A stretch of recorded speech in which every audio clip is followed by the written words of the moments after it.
오늘 주께서 우리로 살피게 하시는 말씀은 마가복음 1장 40절에서 45절까지 말씀입니다.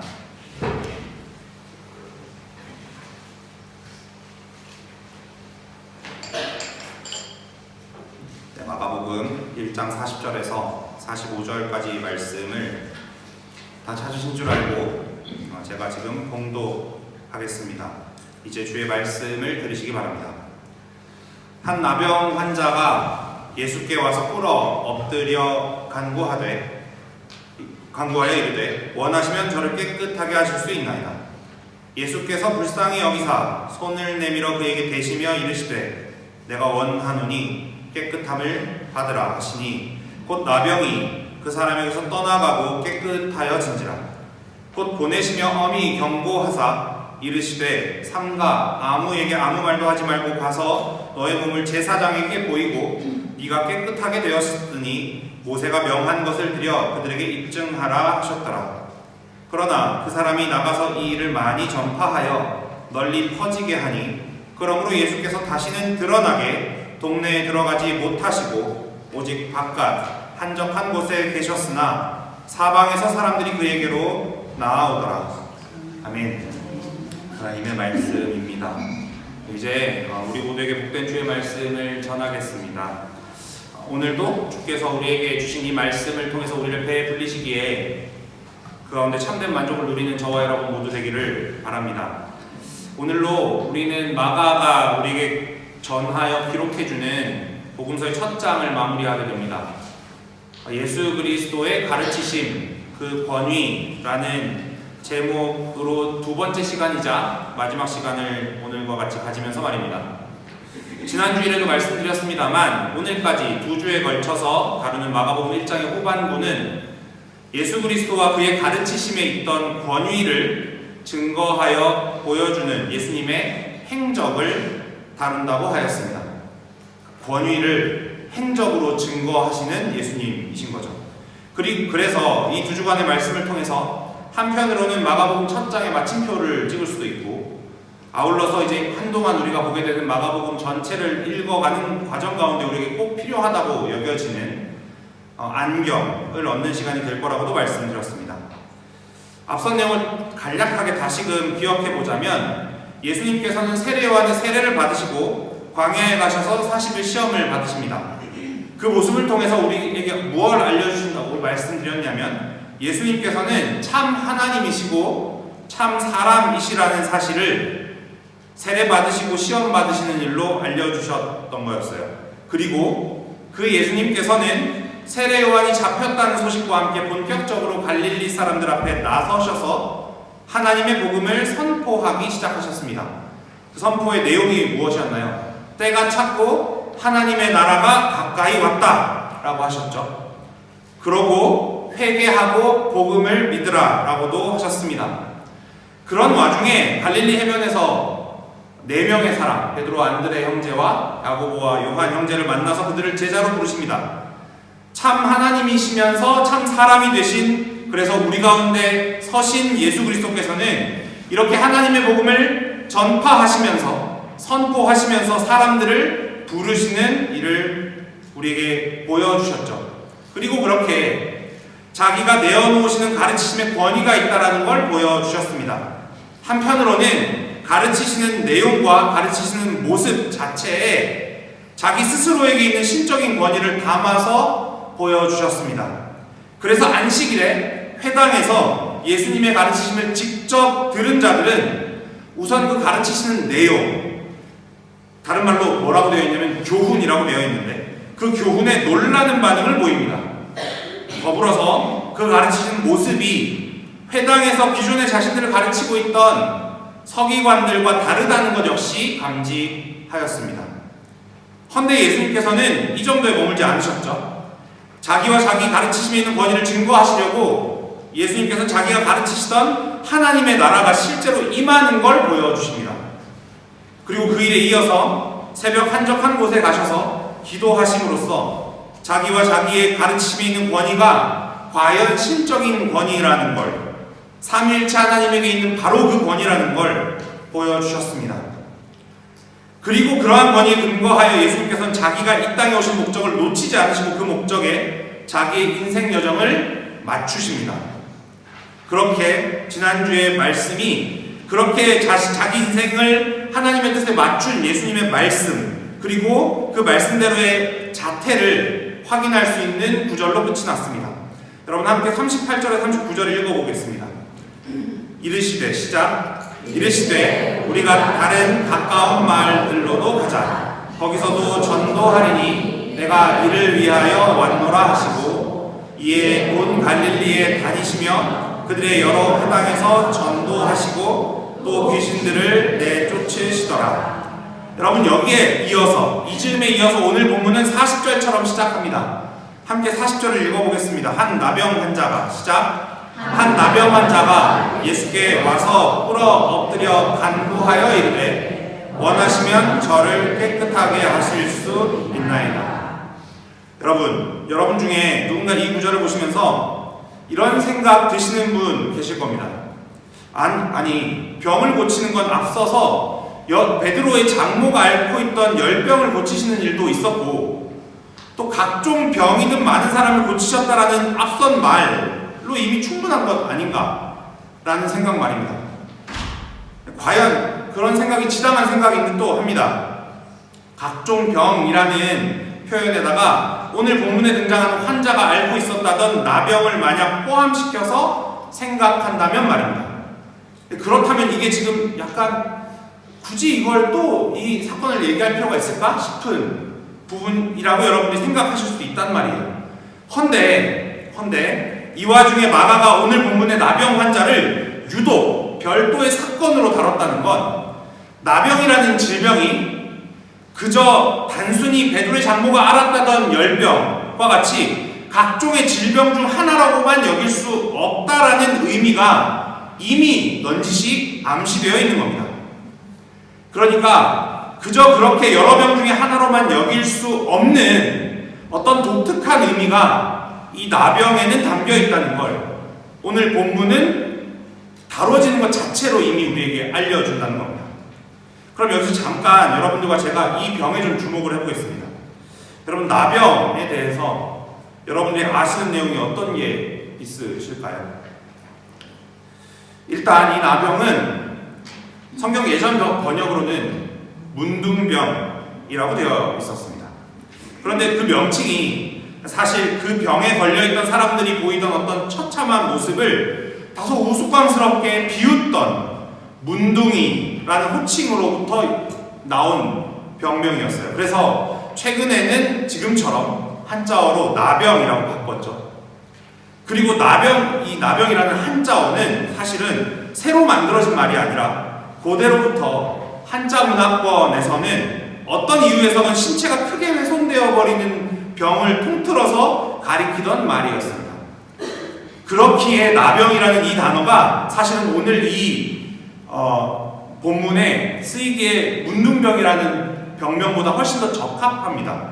왜냐하면 여러분들과 제가 레위기 13장 14장 구약성경에 가서 레위기 그 즈음에 가보시면 성경에서 나병이라고 하는 게 가장 소상하게 다루어지는 걸 보게 되시는데 그 부분에 가서 보시면 성경이 말하는 이 나병이라는 게 단순히 현대에 와서 의학적으로 한센병이라고 일컫는 병만 가리키는 게 아니라는 걸 확인할 수가 있습니다. 그도 그럴 게 레위기 그 즈음에 가서 보시면 나병이 발현되는 대상이 사람만이 아닙니다. 거기 가서 보시면 섬유나 가죽에도 나병이 일어날 수 있고 더 나아가서는 건물에도 나병이 발현될 수 있다고 되어 있어요. 그러니까 그렇게 대상 자체가 사람만이 아니라는 걸 미뤄볼 때 성경의 나병은 한센병이라는 사람이 앓는 질병보다 훨씬 광범위한 거라는 걸 저와 여러분들이 알 수가 있는 거죠. 게다가 이런 구약에서의 나병에 대해서 하나님께서는 의사를 통해서 판정하거나 대처하라고 하시질 않고 제사장에게 가서, 그러니까 제사장이 의사의 자리에 서라고 자기 백성에게 주시는 법에다가 규정해 놓으시는 걸 우리가 볼 수 있습니다. 그러니까 더욱 현대의학에서 이야기하는 한센병이 성경의 나병 그 자체라고 할 수가 없는 거죠. 이치가 이와 같기에 성경에서 나병이라고 일컫는 카테고리 중에 일부분만이 현대의학에 이르러서 한센병이라고 이름 붙여졌다라고 보는 게 가장 올바른 이해일 겁니다. 여러분, 한센병이라는 이 말은 이 질병을 깊이 연구해서 이 질병에 대한 인식 자체를 바꾸어 놓은 사람이 한 명 있었는데 그게 노르웨이 사람이었어요. 그 사람 이름이 한센이었고 그 사람의 이름을 따다가 한센병이라는 명칭이 붙은 거죠. 여러분, 앞서서도 얼핏 말씀드렸습니다만 이 질병은 걸렸다 하면 온 몸의 살점이나 뼈 같은 것들이 문드러지고 크게 손상되기에 이르렀습니다. 이걸 이제 막 사진으로 보기 시작하면 정말 밑도 끝도 없어져요. 그리고 이제 한국에 가보면 소록도라는 섬이 따로 있을 정도였죠. 근데 이런 결과를 마주하게 되는 근본적인 원인이 하나 있었는데 몸이 그렇게 되어가는 과정 중에 자연히 사람에게 느껴져야 할 고통이 감각되지 않는다는 게 아주 독특한 특징이었습니다. 그래서 자기 몸이 그렇게 크게 상하는 환경에 처해 있어도 아무 감각 없이 있다가 신체 일부가 크게 상하거나 혹은 문드러져 버리기 일쑤였던 거였어요. 헌데 이런 병의 증상이나 그 병의 증상의 결과의 참혹함 말고도 이 병에 대해서 저와 여러분들이 기억해야 할 사실이 하나 있습니다. 바로 구약 성경이 이 질병에 걸린 사람을 부정하게 되었다라고 여겼다는 사실입니다. 해서 이 병을 갖게 된 사람은 원래 속하여 있던 가족이나 친구들, 바로 하나님 백성, 하나님 자녀의 모임 중에 더 이상 함께 할 수가 없게 되어 버렸습니다. 부정하게 되었습니다. 그렇게 살던 집, 고향을 떠나야 했습니다. 레위기 13장 중에 그래서 이렇게 되어 있습니다. 병 있는 날 동안은 늘 부정할 것이라. 그가 부정한 즉 혼자 살되 진영 밖에서 살지니라. 그러니까 이 병을 갖게 된 사람은 증상이 흉측한 게 문제가 아니었습니다. 생명이 여전하고 호흡도 여전하지만 어디에도 속할 수 없고 그 누구에게도 자신이 살아있다라는 걸 알릴 수가 없게 되어버리는 것. 그게 문제였습니다. 그게 굉장히 괴로운 일이었습니다. 그야말로 살아있으나 죽은 자인 거죠. 이런 처지를 현대에 이르러서 가상으로 표현하는 게 혹은 좀비 같은 그런 존재일지도 모르겠습니다. 그런데 여러분, 이렇게 흉측하고 저주스러운, 그래서 사회로부터 내쫓김 당할 수밖에 없는 질병을 가지고 있는 사람 하나가 오늘 본문에 따르면 예수님 앞에 와서 무릎을 꿇고 엎드렸답니다. 이 사람이 예수님 주변을 둘러싸고 있었을 무리를 뚫고 예수님 앞에까지 나온 것부터가 사실은 어마어마한 일입니다. 왜냐하면 나병 환자는 하나님의 법을 생각할 때 이렇게 할 수가 없었으니 말입니다. 진영 밖에 살고 있었어야 되지 않습니까? 그런데 이 환자, 예수님께 나와서 이렇게 말을 했답니다. 원하시면 저를 깨끗하게 하실 수 있나이다. 그러니까 이 환자에게 예수님은 자신에게 내려진 천형, 이게 어려운 단어죠. 하늘 천에다가 형벌형을 쓴 단어입니다. 그러니까 하나님께서 내리신 벌이라는 말입니다. 이 천형 같은 자기에게 내려진 나병조차도 원하시기만 하면 낫게 하실 수 있는 권위가 있는 분이라고 여겨진 겁니다. 예수님에 대한 믿음이 이 환자에게 있었던 거예요. 신기합니다. 앞선 여러 치유 사역과 또 귀신을 내어쫓는 그런 사역의 소문을 들으신 탓일까요? 그런 탓일까요? 나병 환자의 이 믿음에 대해서 우리는 이 성경 구절과 병행되어지는 마태복음으로 가서 마태복음에서 이 사건이 위치한 자리를 살펴보면 제대로 답할 수 있는 단서를 얻게 됩니다. 여러분, 마태복음에서 이 사건은 8장의 가장 선두에 나오는 사건입니다. 8장 1, 2절을 보시면 이렇게 되어 있어요. 예수께서 산에서 내려오시니 수많은 무리가 따르니라. 한 나병 환자가 나와 절하여 이르되 주여 원하시면 저를 깨끗하게 하실 수 있나이다 하거늘. 여러분, 여기 1절에 예수님께서 산에서 내려오셨다라고 되어 있죠. 그도 그럴 게 앞서서 마태복음 5장부터 7장까지는 보통 저와 여러분들이 묶어서 뭐라고 부르냐면 산상수훈, 산상설교라고 부릅니다. 마태복음 5장이 이렇게 시작해요. 예수께서 무리를 보시고 산에 올라가 앉으시니 제자들이 나온지라 라고 시작하고서 거기에 이어서 그 유명한 팔복이 나옵니다. 심령이 가난한 자는 복이 있나니 천국이 그들의 것이며로 시작하는 그 8가지 본말입니다. 그런데 여러분, 산상설교는 그렇게 8가지 교훈만으로 끝나질 않습니다. 7장까지 내내 이어져요. 그리고 7장은 이렇게 마쳐집니다. 예수께서 이 말씀을 마치심에 무리들이 그의 가르치심에 놀라니 이는 그 가르치시는 것이 권위 있는 자와 같고 그들의 서기관들과 같지 아니하밀러라.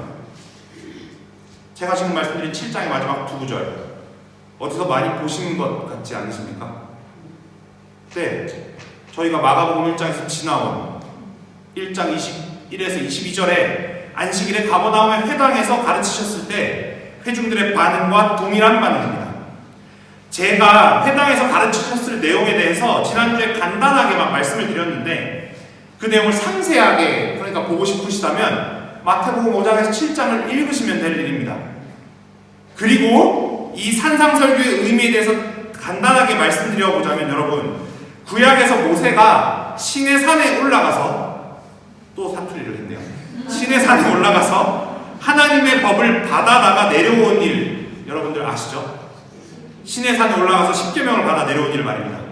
하나님의 법 그 자체이셔서 요한 사도에 의해서는 로고스 말씀이라고 불려지기까지 하셨던 하나님의 법 자체이신 예수 그리스도께서 지금 하나님의 법을 자기 백성, 자기 자녀들에게 다시금 알리시는 장면이 바로 여기 산상설교입니다.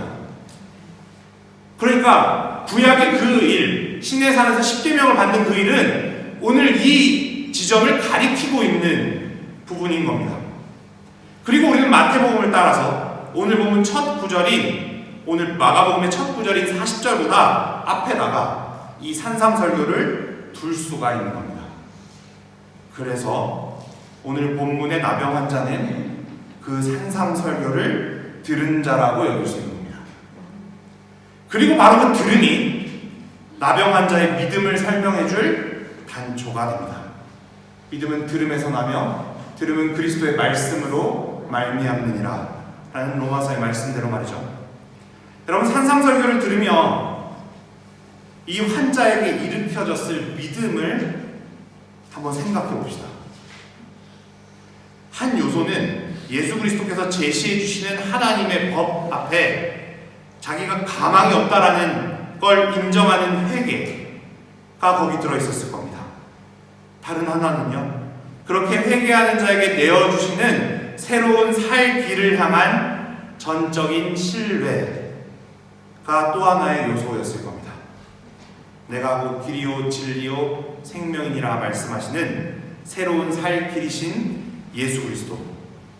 그래서 후에는 히브리서에서는 이 의미를 담아서 이렇게도 이야기합니다.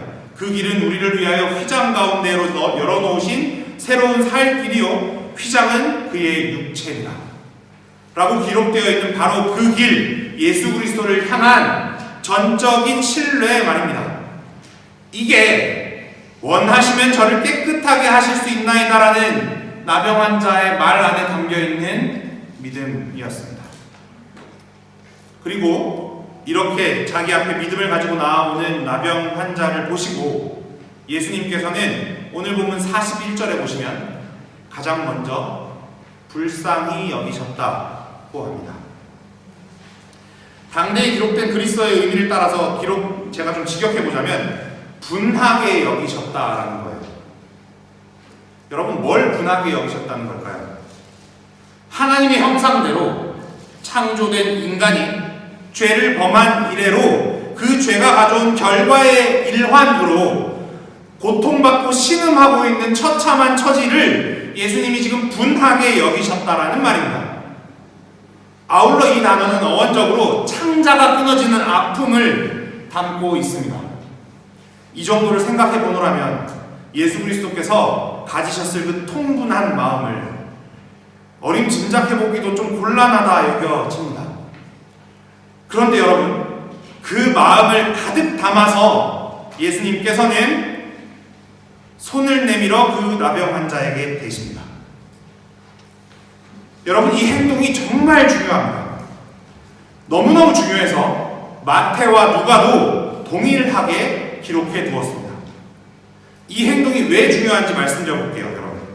구약 성경에 기록된 법대로 하자면 정결함이라는 건 늘 부정함으로부터 보호해야 할 성질이었습니다. 그렇게 부정한 대로부터 따로 구별하여 보존하는 정결함이라는 성질은 그렇기 때문에 거룩의 기본 요소가 됩니다.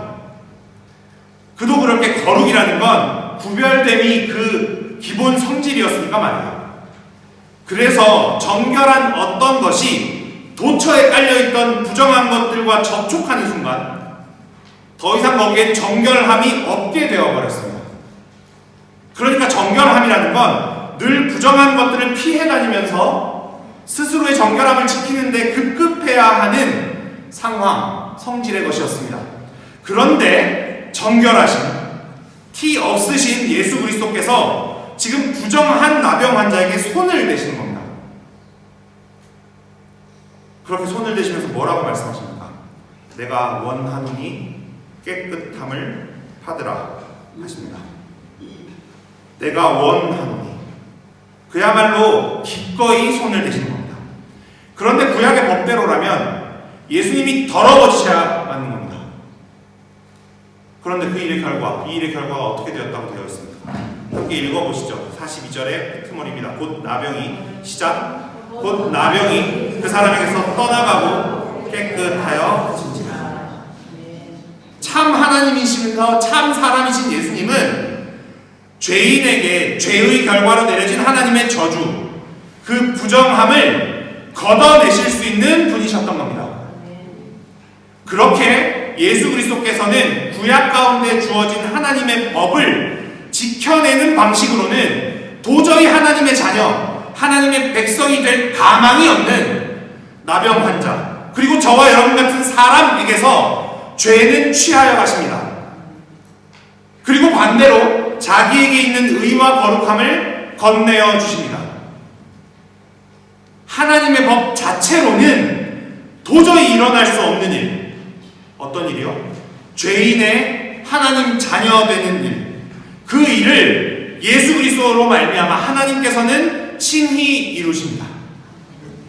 지금 말씀드린 제 이 말의 의미를 담아서 바울은 로마서 8장 3절에서 4절에 이렇게 기록해 두었습니다.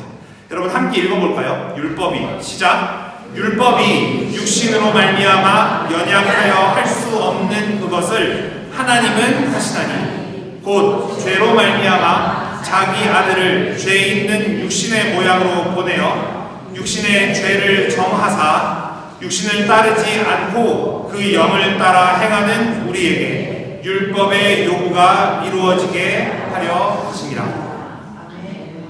여러분, 여기 로마서의 9절에서 우리가 잘 읽어야 하는 곳은 3절의 마지막 부분입니다. 육신의 죄를 정하사. 여러분, 여기 정하사라는 말은 깨끗하게 하사, 정결하게 하사, 바르게 하사가 아닙니다. 아니에요. 그리스도의 의미를 살려서 번역하자면 육신의 죄를 고발하사, 정죄하사라고 할 수 있습니다. 영어 성경에 그래서 He condemned sin in the flesh 라고 되어 있어요. 그러니까 로마서 8장 3절에서 4절은 이렇게 여러분들과 제게 말하는 겁니다. 율법이라는 수단을 사람이 사용해 가지고는 절대로 일어날 수 없는 일을 하나님이 하신다는 겁니다. 하나님께서 어떻게 해요? 자기 아들이라고 부르시는 참 하나님이신 성자 하나님을 우리와 같은 사람이 되게 하시는 방식으로 말입니다. 그 예수 그리스도에게 죄를 정하는 방식, 그 예수 그리스도께 죄를 뒤집어 씌우시고 그 책임을 물으시는, 그렇게 정죄하시는 방식으로 말입니다. 그렇게 하나님께서는 죄인을 더 이상 육신을 따르지 않고 하나님의 영, 성령을 따라 사는 자들 되게 하십니다. 이렇게 율법의 요구가 이루어지게 하신다는 겁니다. 이렇게 신비로운 하나님의 일을 하는 방식을 조금 어려운 한자말로 대리속죄라고 합니다. 대리하여 죄의 값을 치르게 하신다는 말로 표현합니다. 그리고 이 일에서 하나님과 사람 사이에 서는 대리자, 중보자, 구속자의 권위가 예수 그리스도께 있는 권위인 겁니다. 이렇게 구약 내내 소극적으로 부정함으로부터 지키기에 급급할 따름이었던 그 정결함, 그 거룩은 예수 그리스도로 말미암아 이제 번져나가고 확산되는 전기를 맞이합니다. 과연 하나님의 나라가 이르렀다라고 할 모습이요, 복된 소식이고 복음이라고 하겠습니다. 여러분, 이 정도면 오늘 본문의 사건을 통해서 우리가 확인할 사실을 다 받았다라고 여겨지기 쉽습니다. 헌데 이 일에 이어지는 오늘 본문의 후반부에서 우리는 더욱 무게 있는 주의 교훈을 받게 됩니다. 여러분, 이 놀랍고 의미심장한 일 앞에 예수님께서는 이 환자에게 경고를 하십니다. 뭐라고 경고하시나요? 쉽게 요약하면 이렇게 말할 수 있습니다. 아무데나 가서 이 일을 떠벌려서 소문내지 말라고 하시죠. 그러고는 부정한 대로부터 깨끗하게 정결하게 되었으니까 구약 하나님의 법에 정하여진 대로 제사장에게 우선 확인을 받고 정결하게 되는 일을 겪으면 어떻게 하라라고 명령되어져 있는 대로 하나님의 법에 정해 두신 대로 하라고 하십니다. 여러분, 제가 지난 주일에 회당에서 귀신 들린 자로부터 귀신을 내어 쫓아주시고 그 밖에 여러 귀신들을 내어 쫓아주시면서 공통으로 귀신들이 자기에 대해 말하는 걸 금하시는 예수님을 보면서 이렇게 말씀을 드렸습니다. 예수님께서는 귀신 따위가 아니라 사람에게로부터 자기를 향한 고백 듣기를 원하신다라고 말이죠. 그런 맥락에서 오늘 이 부분은 한 걸음 더 나아간 교훈을 저와 여러분에게 일러줍니다. 사랑하는 한독교회 교우 여러분, 율법을 완성하시는 예수님께서는 자기로 말미암아 하나님의 자녀된 저와 여러분이 하나님께서 원하시는 대로 감사를 표하고 사랑을 고백하길 원하십니다. 나병 환자에게도 아무데나 가서 떠벌려라 라고 하시는 게 아니라 정한 대로, 정해진 대로 적법하게 행하여서 율법의 완성으로 오신 자기를 전하여 주기를 바라셨던 것처럼 말입니다. 헌데 오늘 1장의 마지막 부분은 이처럼 예수 그리스도께서 엄하게 경고하셨다고 할 정도의 모습에 담겨서 전달됐던 그 방향과는 다르게 행동하는 나병 환자의 마지막 모습과 그 결과로 예수님께서 마주하신 상황이 담겨 있습니다. 나병으로부터 낫게 된 사실, 이 사람은 예수 그리스도께서 바라시던 것과는 다르게 행합니다. 그 결과로 예수님께서는 자기의 가르치심과 그 권위를 가지고 사람들이 거주하던 동네로 들어가지 못하게 되셨습니다. 예수 그리스도께서는 자기의 가르치심, 거기에 담겨있는 하나님의 나라가 전파되고 임하는데 어떤 제약도 없기를 바라셨던 겁니다. 그래서 그 바람을 갖고 앞선 구절에서처럼 환자에게 엄히 경고하셨던 겁니다. 그러나 그 환자는 그리스도 예수께서 원하시던 대로 순종하지 않습니다. 그래서 한적한 곳, 광야로 나아가실 수밖에 없으셨죠, 예수님께서는. 헌데 이제는 사람들이 예수 그리스도를 향하여 광야로 나오는 일이 벌어집니다. 여러분, 환자의 불순종이 하나님의 나라가 전파되고 임하는 걸 막거나 방해할 수 없었습니다. 하지만 잊지 말아야 할 건 결과가 이렇다고 하여서 오늘 이 사건의 환자가 보인 마지막 모습이 아무렇지도 않은 것, 괜찮은 일이 된다라고 말할 수 없다는 사실입니다. 나병 환자가 보인 모습은 분명 불순종입니다. 그런데 그리스도인의 삶에도 이러한 불순종이 뒤섞여 있습니다. 이미와 아직 아니 사이를 사는 그리스도인의 삶은 과연 이런 형편입니다. 그러나 저와 여러분 모두 함께 기억하길 바랍니다. 하나님의 나라는 저와 여러분의 행동이 어떠함에 따라 임할 수도 있고 임하지 못하기도 하는 게 아니라는 사실을 말입니다.